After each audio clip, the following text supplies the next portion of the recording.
こんにちは、ペッパンダです。崩壊スターレイルの物語は知れば知るほど面白くなるので、今回は崩壊スターレイルの考察動画パート2をお届けしていきたいと思います。まずは注意事項。この動画は2023年5月14日までの情報をもとに作っております。そしてソースがある情報と個人的な見解が含まれておりますのでご注意ください。そして可能な限りソースを見せながら説明していきますが、もし間違っていたらごめんなさい。以上の事項を理解した上で今回の概要を見ていきましょう。崩壊サードの姫子の顛末、崩壊サードの姫子とのつながり、姫子のコエン水、姫子は崩壊サードの姫子なのか、姫子と請求列車、姫子の目的地、姫子のトランク、姫子たちの航路、姫子と起点になった海、最後に小ネタとなります。今回はリサーチの時間が膨大になったのでめちゃくちゃ語ることがあります。では張り切って見ていきましょう。まずは軽く崩壊サードの姫子さんを紹介します。崩壊サードの姫子さんは主人公キアナの教官として登場します。主人公より年上で頼れる教官だけではなく、彼女自身も戦場の前線で戦う戦士でした。崩壊サードではモンスターや敵と戦う戦士たちのことをヴァルキリーと称しているのですが、今回は崩壊スターレイルの考察がメインのため、ここら辺の説明は割愛させていただきます。そして姫子は一般的な戦士に比べてかなり遅い19歳から戦士を目指してしまったため、体への負担がとても大きく、登場した時点で寿命が残り短いという状況でした。それから本当にいろいろあり、主人公のキアナをいろんな意味で救った後、虚数空間または量子の海にて消息不明になってしまいます。そして崩壊サードのメインストーリーでは姫子の葬式もしており、崩壊サードの姫子はすでに亡くなっているという認識になっています。次は崩壊スターレイの姫子さんと崩壊サードの姫子さんとのつながりを見てみましょう。崩壊サードの姫子さんの学生時代はもともと科学者を目指していました。ですが父親の死から真相にたどり着くために軍人という道を進み、そして帰らぬ人となってしまいました。これを理解した上で崩壊スターレイル公式サイトでの彼女の説明文を見てみると、そこではこの世界の姫子さんはなりたかった科学者にちゃんとなれていたのだと確認できただけでもかなり嬉しかったですね。次は姫子の公園水について見てみましょう。ここにある説明文で、足元が心配ならもう一度顔を上げて見渡せばいい、すべての思想、すべてのささやきが命の支えになり、いつまでも付き添ってくれると書かれていて、これは崩壊サードで意識の残影の姫子さんが主人公とお別れするときに言った重要な言葉に似ています。そして崩壊サードでは、迷った時は星空を見上げなさい、私は星になって空の上からあんたを見守っている。これを見た時は崩壊サードの物語を知る人にとっては連想せざるを得ないセリフでしたね。個人的にはかなりグッときました。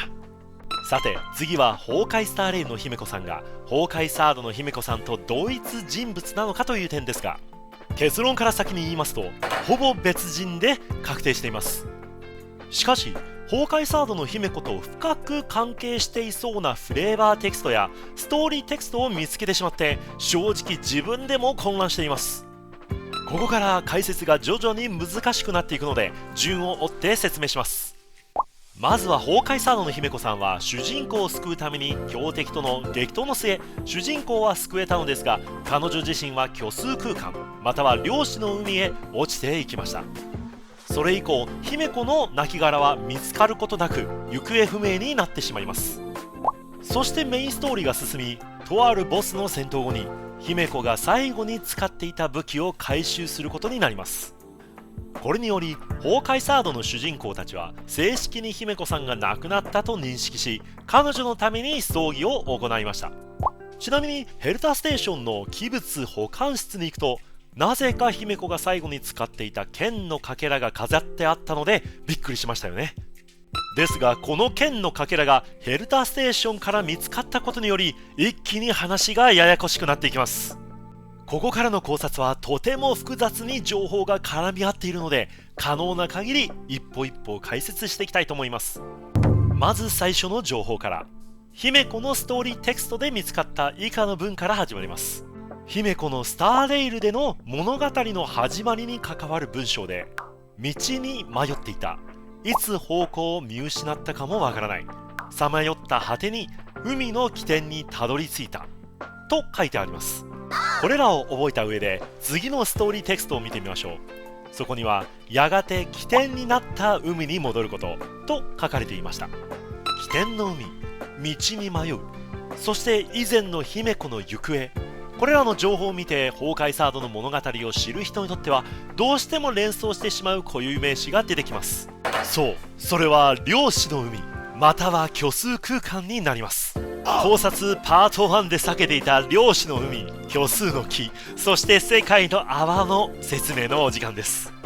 ここから固有名詞がバンバン出てきますが、可能な限り一歩一歩分かりやすいように説明していきたいと思います。本来なら漁師の海の解説だけで長時間の動画を作れてしまうぐらいに難解なので、今回は今後の姫子の考察のために必要な最低限の情報だけピンポイントにお伝えいたします。まず知ってほしいのは、崩壊サードではパラレルワールドという概念は一般的に知られており、それらを説明するときによく使うのが以下の単語になります。漁師の海、虚数の木、世界の泡となります。まずは虚数の木から。現存している平行世界、この場合崩壊サードの世界や原神の世界だと思ってくれれば OK です。次に漁師の海、別名はディラックの海とも呼ばれています。これは無数にある平行世界の狭間で、崩壊スターレイルと原神の世界の間は簡単に行き来できませんと理解していただければ OK です。最後に世界の泡、これは漁師の海に漂う無数の世界の断片。これだけ聞いたら断片って何ぞと思いますが、世界の泡とはこうなり得た世界が不安定に継続している状態だと思っていただければ OK です。そしてこの世界の泡では過去や未来を問わず、当事者のそうなり得た可能性の姿を映し出します。簡単に言うと、いつ消えてもおかしくない if の世界線が存在している状態だと思ってくれば OK です。さあ、ここまでが基礎オブ基礎の知識となります。次に、崩壊サードの姫子さんは行方不明になった時どこに落ちたのでしょうか。そう、ディラックの海に落ちました。つまり漁師の海ですね。そして崩壊サードでは未だに姫子さんの肉体は見つかっていないということになります。次に、崩壊スターレイルの姫子さんの物語はどこから始まったのか。そう、同じく漁師の海から始まっていたと思われます。姫子のストーリーテキストからは海と書かれていただけで、漁師の海とは限らないのではと思う方も多いはず。自分も同じことを思いました。スターレイルの姫子の始まりの物語では描写方法に矛盾が存在していて、それが漁師の海である可能性を高めてしまったのです。では先ほどと同じストーリーテクストから見ていきましょう。今回の焦点はこの物語の初めのところで、少女は道に迷っていたの少女の部分に注目していきます。そして次は、彼女は大学に入ったばかりの自分を思い出したと書いてあります。この2つを見直すことで、列車に出会った時の姫子の年齢に違和感を覚えました。姫子はまだ幼い頃に列車に出会ったはずなのに、どうして彼女にはすでに崩壊サードの姫子の大学時代の記憶があるのか、そしてなぜその記憶をすでに遠い昔であるかのような表現をしたのか。この違和感を解消するために一つ目の仮説を立ててみました。例えば、彼女がまだ少女の時に列車に出会い、その後大学に行き、そしてまた列車に戻って修理したのか。ですが、この仮説はありえないのです。当時の姫子は大学のことを思い出しながらまだ道に迷っていたのです。そしてその後、彼女はさまよった末に陸地の最果てにて列車を見つけたのです。となると、現在考えられる他の可能性は、崩壊サードの姫子が記憶を保持したまま少女の姿に若返ったのか、それとも崩壊サードの姫子の記憶をベースにスターレイルの世界で誕生した別次元の姫子なのか。結論から言ってしまうと、崩壊サードの姫子はすでに亡くなっていると思います。前回の考察動画ヴェルト編で話したように、虚空万象は別次元の姫子がピンチという情報を得たことによって、ヴェルトたちはスターレイルの世界に来ています。ですのでこの場合、崩壊サードの姫子の記憶をベースに崩壊スターレイルで誕生した全く別次元の姫子という可能性が高くなります。その上、姫子は崩壊スターレイルの世界で生まれ育ったブローニャとゼーレとは違い、スターレイルの世界での幼少期などは存在しないと思っております。では結局別次元の姫子はどうやって生まれたのか。さあここでもう一度量子の海の説明を見ていきましょう。虚数の木、現存する平行世界、例えるなら崩壊サードや原神の世界みたいにしっかりと存在している世界。次は量子の海、平行世界の狭間である。例えるなら崩壊サードや原神の世界の間にある安易には渡れない空間。そして最後に世界の泡、過去や未来を問わず当事者のそうなり得た可能性の姿を映し出す。例えるなら崩壊スターレールで主人公が請求列車に乗らなかった未来、つまりは if の世界ですね。以上の情報から崩壊スターレールの姫子の始まりの物語を見直してみると、一つの可能性が見えてきましたね。そうです、姫子は世界の泡から生まれたという可能性に。ではなぜこの仮説にたどり着いたか、もう一度順を追ってまとめていきたいと思います。まず崩壊サードの姫子は生死不明の状態で量子の海に落ちました。次に崩壊スターレイルの姫子の始まりの物語では、なぜか姫子は一人ぼっちでさまよっており、他の人は一切いない場所で何度も何度も倒れるまで闇夜を歩き続けました。最後にこの時の姫子の肉体は少女でした。だがなぜか崩壊サードの姫子の大学時代の記憶を持っていて、それもその記憶は何年も前の出来事であるかのように表現していた。以上の情報をつなげて考察の整理を行っていきます。その1、崩壊サードの姫子は量子の海へ落ちていき、崩壊スターレイルの姫子は量子の海から物語が始まった。その2、崩壊スターレイルの姫子の物語の始まりの場所では姫子以外の存在を感じられる文章ではなかった。故に姫子は量子の海で生まれた可能性が高くなりました。その3、崩壊スターレイルの姫子の体は少女なのに崩壊サードの姫子の大人の記憶を持っていた。故に崩壊サードの姫子を元にした別次元の姫子である可能性が高くなった。以上の情報をまとめると、量子の海で生まれた崩壊サードの姫子を元に誕生した別次元の姫子ということになります。そしてそれはつまり崩壊サードが元の世界なので、崩壊サードのイフの世界線から生まれた別次元の姫子ということにもなります。そして最後にイフの世界は世界の泡なので、崩壊スターレイルの姫子は世界の泡から生まれた別次元の姫子ということになります。さて長々となりましたが、これでこの仮説に至った理由を解説することができたと思います。ですがまだまだこの仮説では想定している部分も多いですよね。ご心配なく、ここからは崩壊スターレイルの姫子の物語の始まりは本当に量子の海からだったのか、これについて見てみましょう。この問題について解説する前に、まずは崩壊スターレイル内のアーカイブの情報が必要になります。ここでは虚数の木の説明で平行世界を普通の木の葉に例えています。そしてその葉と葉の間には空間的な隔たりがあるように、世界と世界の間にも虚数空間が広がっていると書いてあります。ここで書いてある虚数空間は量子の海のことを指しています。では次のアーカイブ情報です。青函旅行のことも虚数が一つ一つの星形を隔絶していると書いています。これらの情報をもとに崩壊サードで使用された量子の海の表現方法を見てみましょう。ここでは崩壊サードのアインシュタインがベルトの紹介文の後ろに写っている青髪の彼女ですねが、平行世界、つまり虚数の木の葉を一つのコップと例え、そして平行世界はそれぞれが違う水でそのコップを満たしています。そしてそこから溢れ出た水はどの世界のコップの水にも属さないし、属してるとも言います。ですのでこのコップの間の水たまりを量子の海と説明していました。ではこの情報をもとに図をもっと分かりやすく変えていきます。さあ必要な情報が揃いました。ここで再度崩壊スターレイルの姫子の始まりの物語を読みほどいていきます。まずは彼女を陸地の最果てに導いたと、そこは海の起点を見ていきます。ここの陸地の最果てをホーカイサードの世界の最果てと考えると、自然に海の起点は漁師の海の始まりを意味します。つまり姫子はホーカイサードの世界と漁師の海の狭間で目覚め、そこから漁師の海に近づいていったことになります。以上を理解した上で次の海岸線を見ていくと、この海岸線は漁師の海とホーカイサードの世界の最果てとの境界線ということになります。そしてこの境界線で姫子は座礁した列車を見つけたということは、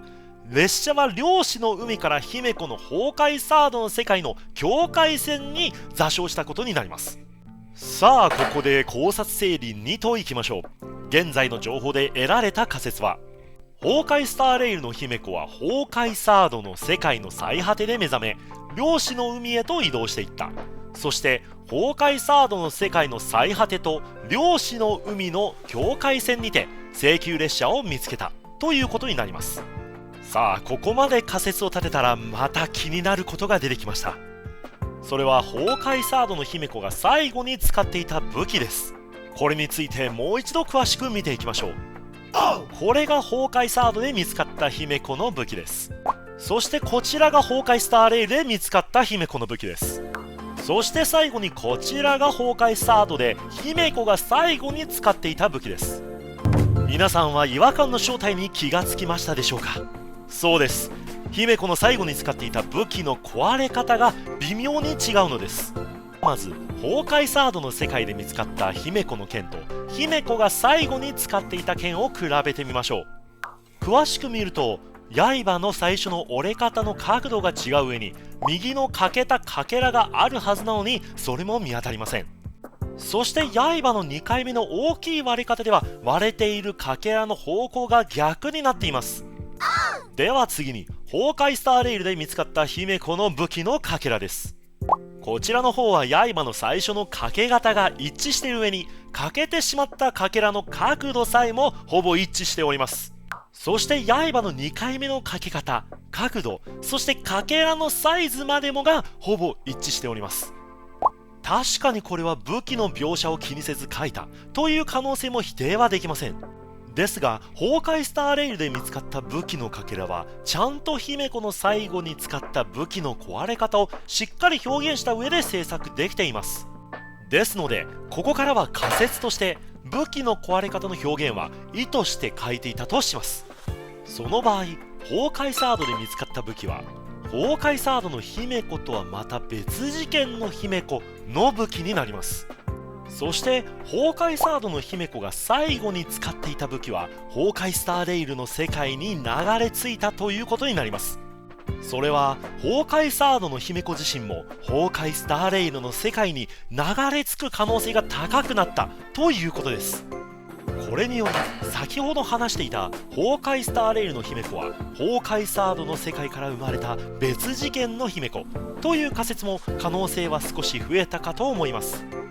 さあここで考察整理3となります。姫子が最後に使っていた武器の壊れ方とホーカイスターレイルで見つかった武器のかけらがほぼ一致している。それによりホーカイサードの姫子はホーカイスターレイルに流れ着く可能性が高くなり、結果考察整理2の仮説の可能性が高くなりましたということです。ここまででも十分に頭から煙が出そうになったパンダではありましたが、姫子の気になる謎はまだまだここでは終わりません。次は姫子と請求列車について見ていきたいと思います。まずは姫子のストーリーテキストから。列車が彼女に尋ねた。それは始まりへ向かう旅。この文章からわかるのは、列車は意識を持っており会話が可能ということになります。いや、これは列車に乗っていた誰かと話したのではと皆さんも思うはず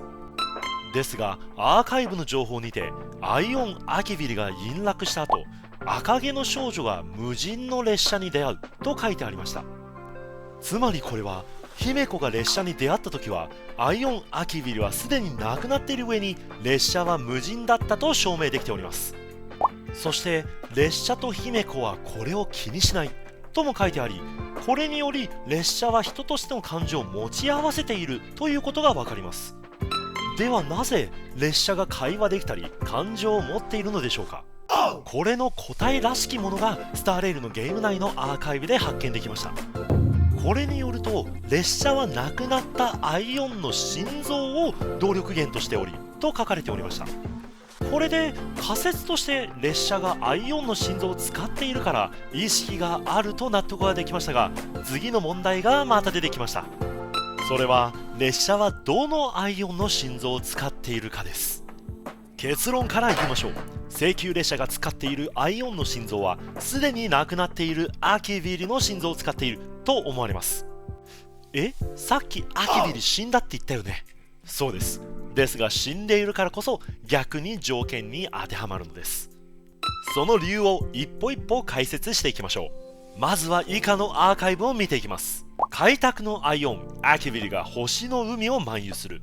そして数千年前アイオンアキビリが世界を旅し星の海にレールを敷いて世界をつないだと書いてあります。この情報からはアキビリが星の海、つまり量子の海を自由に行き来できるアイオンだと読み取ることができます。次に列車は亡くなったアイオンの心臓を動力源としておりというところです。この動力源がとても重要です。つまり列車はこのアイオンの力を使って量子の海を行き来しているということになります。そして粒子の海を自由に旅していたアイオンアキビリは現在なくなっているので、この状態でも列車は粒子の海を渡る力を失っていません。つまり列車が使っているアイオンの心臓は開拓のアイオンアキビリということになります。ちなみにアキビリを殺した犯人候補で現在アッハが独走しております。まだ確定情報がないので現在は保留にしておきます。そして姫子のボイス集でも聞けるエンジンルーム立ち入り禁止と強調しているのもアキビリの心臓がエンジンルームにあるのかもしれないですね。では西急列車は本当に量子の海を渡って移動しているのという疑問が上がるかもしれませんが、これを証明できるのが初めて列車が違う世界に移動する時のムービーです。ここでは列車は加速しての移動ではなく量子の海に消えていき、そして量子の海から出てくるエフェクトで表現されていました。ちなみに補足するとこの青いエフェクトはゼーレの秘技でも見ることができます。このゼーレの青いエフェクトになり敵に見つからなくなる理由も彼女が透明になったわけではなく量子の海へと移動しているからです。崩壊サードのゼーレは実験の失敗が理由で体が量子レベルにまで分解し量子の海に消えていった過去があるのです。ですのでこの青いエフェクトが量子の海を表しているということになりますね。さらに補足になりますが、崩壊サードのゼーレには胸の中央に精魂があります。見覚えがありますよね。そう、量子属性のアイコンそのものです。もっとゼーレのことをいろいろ語っていきたいところではありますが、今後のゼーレの回に残しておきましょう。さて少し話がそれましたが、次は姫子の目的地について話していきたいと思います。ここでまた姫子のストーリーテクストを見ていきましょう。まず列車は姫子にそれは始まりに向かう旅、そして姫子はそれに対して私を家に連れて帰ってくれたように今度は私があんたを家まで連れてってあげると話していました。そして先ほどの過程では列車はアキビルと仮定しています。ではこの会話をアキビルと話していると想定してもう一度考えてみましょう。アキビルの言う始まりに向かう旅の始まりとはどこなのか、これについてはアーカイブで見つけた情報によるとアキビルは孤独な世界ペガーナを離れると書いてありました。では彼の家はペガーナなのか。この一文を見る限りアキビルはペガーナを孤独な世界と表現していました。この表現方法から分かるように家のような温かく迎えたいような場所を表現する感じではありませんでしたね。そしてアキビルは存在の木の源を探し出そうとしたとも言っていました。つまり死ぬ前のアキビルは孤独な世界だったペガーナを離れ家である存在の木の源を探しに行くと読み取れなくもないでしょう。もちろんペガーナがアキビルの家だった可能性も否定はできません。ですが姫子と出会った後のアキビルも始まりへ向かう旅と明確な目標を示していたので、始まりイコール存在の木の源ということになります。そして姫子はアキビリのこのセリフに対して家に連れて行くと返しているので、これもまた存在の木の源がアキビリの家であるという仮説の可能性を高くしていますね。さてここで考察整理4です。請求列車の能力は漁師の海を自由に行き来できる能力である。その能力の動力源は亡きアイオン開拓アキビリの心臓である。姫子とアキビリの目的地は存在の木の源であるということになります。次は姫子のトランクについて話していきたいと思います。たかがトランク、されどトランク。このトランクのおかげで姫子についてまたいろんな仮説が生まれてしまったのです。ではトランクについて語られているストーリーテクストを見ていきましょう。まずは以下のテクストを1回全部見てみましょう。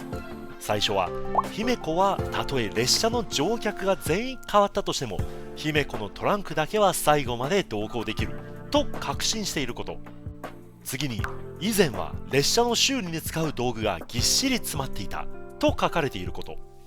次に軌道を逸脱した衛星さえもトランクに入っていること。そして最後にトランクの中身は彼女の奇想を具現化したものと書かれていること。以上の4点になります。では一つ一つ読みほどいていきましょう。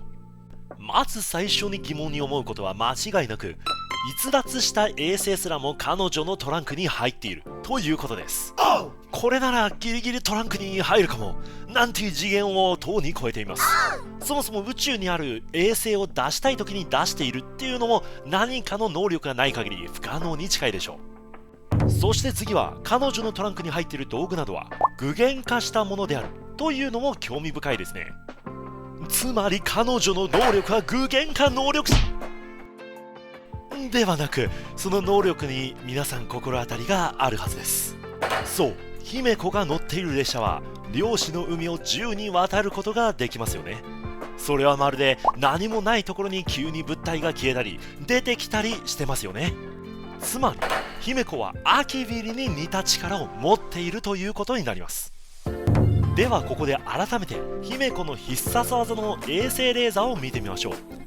見ての通り姫子がトランクに座っているだけで衛星がトランクから出てきたようには見えませんよね。では今度はスローでもう一度確認してみましょう。姫子が必殺技を使った後、トランクから赤い霧のようなエフェクトが空へと伸びていますね。そしてそのまま衛星は姫子の打ちたい場所へピンポイントで現れています。つまり姫子のトランクは4次元ポそしてもし姫子の能力がアキビリに関係してくるともう一つ気になることがあります。姫子のトランクには最初は何が入っていただろうか。そう、列車の修理に使う道具がぎっしり詰まっていました。それを踏まえた上で姫子はいつ列車と出会ったのか思い出してみましょう。そう、姫子が一人ぼっちで道に迷ってしまった時に出会っていたんです。そんな状態で列車修理用のトランクなんて持ってるはずがないですよね。そうなると姫子が列車に出会ったばかりの時、トランクはどこにあったのでしょうか。そうです、トランクは最初から列車にあったと考えるのが自然なんです。列車の修理に必要な道具がぎっしり詰まっていたわけなんですから。そして次はそのトランクを最初から乗せていた列車の心臓は誰のものでしたっけ。そう、仮説ではアイオン開拓のアキビリなんです。さあここまで来ればなぜトランクだけは何があっても旅の最後まで一緒なのか分かりますよね。そう、姫子の旅の終着点はアキビリの目的地始まりの地に向かうことなんです。なので列車を降りるまではトランクは姫子と一緒に旅をすることになるのです。そしてヴェルトのボイス集のセリフでも姫子はずっと列車に乗るだろうと言っていたので、トランクは姫子と最後まで一緒なのです。さてここまで姫子の能力に仮説を立てたわけですが、当然また新しい問題が浮かび上がってきます。これだけ強力な能力、アキビリに出会ったからといって何の説明もなしに開拓のアイオンの能力を使えるというのだろうか。ご安心ください、それにつながりそうな情報も見つけることができました。ですがこれを解説するためにはまず以下のアーカイブの情報を知ってもらう必要があります。まずは開拓のアイオンアキビリが星の海を漫遊する。次に人々の宇宙探索は往々にして各自の世界の境界で止まってしまう。次にもし虚数エネルギーをコントロールし利用できれば宇宙をも掌握できる。最後に長い間これは空想に過ぎなかったがアイオンの使者が現れ構想は現実となる。以上の4点となります。さあまた一つ一つ読みほどいていきましょう。まずはアキビリが星の海を漫遊していた。これは先ほど解説したようにアキビリには量子の海を自由に行き来できる力を持っています。次に人々は各自の世界の境界で止まってしまうのところは人々は量子の海を越えることができないことを表しています。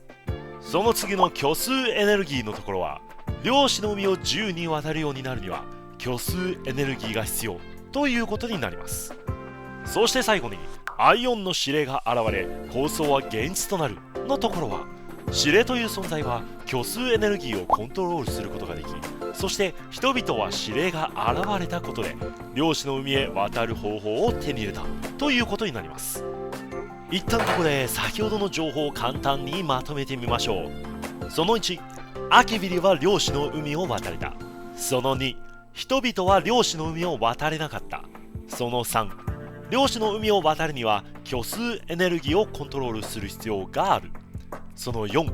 アイオンの指令が現れたことで人々は量子の海を渡れるようになったになります。さてこの指令とは何なのか、ここからはこれについて深掘りしていきたいと思います。指令については以下のアーカイブから面白い文章を発見しましたので見ていきましょう。まずはアイオンの恩恵を受けたごく少数の人間はアイオンの許しを得て運命からエネルギーを汲み取り浜辺を蝕む巨大な波を起こすことができる。このような存在を指令と呼ぶと書いてあります。これを解読すると一部の人間はアイオンの恩恵を受けると指令と呼ばれるようになる。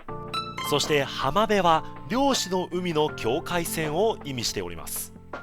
つまりは指令は量子の海の境界線に干渉できる力を得るということになります。さあ情報が増えてきましたがここで先ほどのまとめを思い出してみましょう。どうやったら量子の海を渡れるか。そう、虚数エネルギーをコントロールできれば可能になりますよね。そして指令が現れたことで量子の海を渡れるようになったとも言っていましたね。それはつまり指令は虚数エネルギーをコントロールできるということになります。さあこれで指令についての情報がようやく揃いました。つまり浜辺を蝕む巨大な波を起こすことができる。それはイコール量子の海に干渉する虚数エネルギーをコントロールできるということになります。さあ仮説に仮説を重ねて妄想の域に達していることはパンダも十分承知の上です。それでもパンダの考えを少しでも証明してくれていたのがなんと姫子なんです。姫子はメインストーリーで今のところ一言だけ指令について話していました。その一言がアイオンや指令レベルの虚数反応はないと言っていました。そう、ここでまさかつながってしまったんです。指令の力は虚数エネルギーと関係があるということに。さてさて前置きが長くなってしまいました。指令をここまで解説したのをなぜ姫子がトランクで圧倒的な物量のある衛星すらも出し入れできるかということを説明するためでした。そしてようやくここで説明するための情報が揃います。結論から言います。姫子は開拓のアイオンアキビルの指令である。その恩恵を受けた結果虚数エネルギーをコントロールできるようになった。虚数エネルギーを利用できるということは量子の海へ干渉する力を得たのです。故にトランクは量子の海へと干渉できる道具であるということになります。さらに姫子がアキビルの指令であるという可能性を裏付けてくれる情報はまだあります。もう一度指令についての説明を見てみましょう。彼らは完全にアイオンの指示に従っているわけではないが世間から見れば指令はアイオンの意思を代弁する使徒であると書いてあります。さあここで思い出してみてください。姫子はアキビリを始まりの地、または存在の木の源に連れて行くと言っているのです。これはまさしくアキビリの意志を代弁、または引き継いでいるのです。さて、ここで疑問に思う方もいるでしょう。もし姫子がアキビリの指令なら、なぜ虚数か量子属性じゃないのだろうかと。その理由は以下の文章から説明できます。まず、力を行使するにはアイオンからその運命のエネルギーを汲み取る必要があると書いてあります。そう、まずはエネルギーの元となるアイオンの存在が必要不可欠なのです。では姫子の場合、エネルギーの元となるアイオンはどうなったでしょうか。そう、すでに死んでいるんです。それじゃなんで姫子は力がまだ行使できているのという話なんですが、それはアキビリの心臓が残っているからです。ですので、この場合、姫子は司令としての力が限られた状態でしか使えないということになり、その結果、彼女のトランクでしか司令の力を行使できないということになります。さて、ここで一旦考察の整理5です。司令は虚数エネルギーをコントロールできる。姫子はアキビリの使者である。姫子は司令の力を全力で行使はできない。理由はアキビリが死んでいるプラス心臓だけになっているから。トランクは姫子の司令の力であるということになります。この仮説がもし本当になってしまったら、そのうち虚数から量子属性の姫子が出てくるなんてことになるかもしれませんね。次は姫子の航路について話していきましょう。姫子はアキビリが残した足跡をたどっているのは皆さん知っているかと思われますが、この足跡とは一体何を指しているのか。これについてはベルトや炭鉱のテキストから姫子はアキビリのかつての航路をたどっているということが証明できました。ではなぜ姫子はアキビリのかつての航路をたどっているのでしょうか。結論から言うと、姫子はアキビリとの約束を果たすために存在の木の源を目指していましたが、生前のアキビリが残した航路は未知の癌に汚染され、すでに途絶えていたのです。ですので姫子たちが存在の木の源にたどり着くためには、アキビリがたどった航路を再び修復し、そして正しい航路へ復帰した後、アキビリが到達しようとしたその先を見つけようとしているのです。ここで補足しておくと、未知の癌とは未知なる性格のことを意味しています。次は姫子と起点になった海についてもっと深く掘り下げていきましょう。まず姫子のストーリーテキストから、旅には必ず終わりがある、その時が来たらきっと笑って皆に別れを告げる。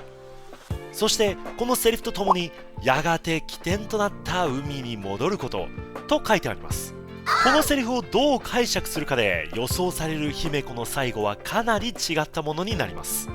それではまず仮説その1。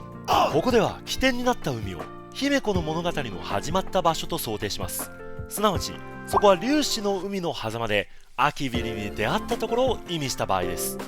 その場合、この動画の最初の方でも説明したように、姫子がいた量子の海の狭間は世界の泡である可能性が高いのです。つまり存在自体がとても不安定なイフの世界でもあります。そうなると姫子は自分が単なる世界の泡の住人であることを理解しており、そしていずれその世界の泡と共に消滅することを理解しているルートになります。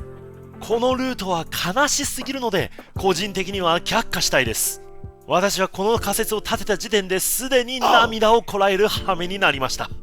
崩壊サードの姫子を知っているからこそ、崩壊スターレイルの姫子には幸せになってほしい、そう思う一心で2つ目の仮説を見つけてきました。2つ目の仮説では、起点になった海のことを姫子の目標である存在の木の源を指していた場合です。存在の木の源と聞いたとき、木と源、これらでホヨバースのゲームを楽しんでいるプレイヤーならピンとくる方も多いはず。そうです。これから連想できるのは虚数の木、または世界中で知っている方も多いかと思われます。ということで自分は現在の時点で存在の木の源を虚数の木として仮定していきます。虚数の木は量子の海の起点、または原点とも言える存在です。ですので崩壊スターレールでもそれは起点の海と言えるのではないでしょうか。これらの仮説を理解した上で姫子のセリフを改めて見てみましょう。その記憶が彼女の歩んできた道を織りなし、やがて起点になった海に戻ること。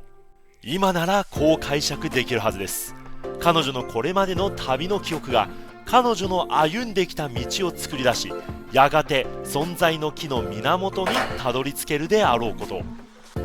自分はこの仮説の方が好きですね。崩壊スターレイルの姫子には絶対幸せになってほしいです。最後に面白い小ネタを見つけましたので、それも紹介していきたいと思います。姫子と流れ星。姫子の始まりのストーリーでこのような一文がありました。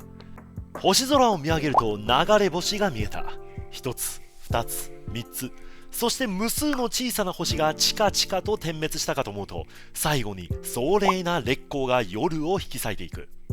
これを読んだ時にどうしてもこれをどこかで見たことあるような気がして、自分の記憶を検索しまくった結果、ついに見つけました。この動画を見ていただければわかると思いますが、姫子は漁師の海の狭間で請求列車の跳躍の瞬間を見たのではないでしょうか。1つ、2つ、3つ、そして小さな星が点滅したかと思うと、壮麗な烈光が夜を引き裂いていきました。そしてこの発見が実はもっといろんな考察を見つけるきっかけになってしまったのですが、これはまた次回の機会にお伝えしたいと思います。以上が今回の動画の内容となります。自分が調べられる限りの情報と考察とそのベースとなる証拠の数々をお見せいたしました。可能な限りロジックが通るようにまとめはしましたが、それでもかなり難解だったと思います。ここまで見てくださった皆様、本当にありがとうございました。いやー、長かったね。長すぎたね。動画の資料集めに3日、そこから情報をつなぎ合わせるのに3日、さらにそこから台本を書き上げるのに2日使って、気がついたら1万4000文字ぐらい書いてました。もう漁師の海の狭間で姫子が大学を思い出したように、俺も大学で論文書いてる時を思い出してしまいました。そしてこのゲームはリリースされてまだ2週間前後なのに、すでにこれだけの伏線をプレイヤーたちが探せば手が届くところに用意してくれてるところがすごいです。そして読めば読むほど崩壊スターレイルの世界観が面白くなっていくので、みほよ様、このゲームを作ってくれてありがとうございます。それでは自分は姫子の無事を祈って、これからも頑張って開拓しながら新しい情報を見つけ次第、また皆さんに動画をお届けしていきたいと思います。よろしければチャンネル登録と高評価もよろしくお願いいたします。それでは皆さん、また次回の動画でお会いいたしましょう。以上、ペッパンダからでした。ではではです。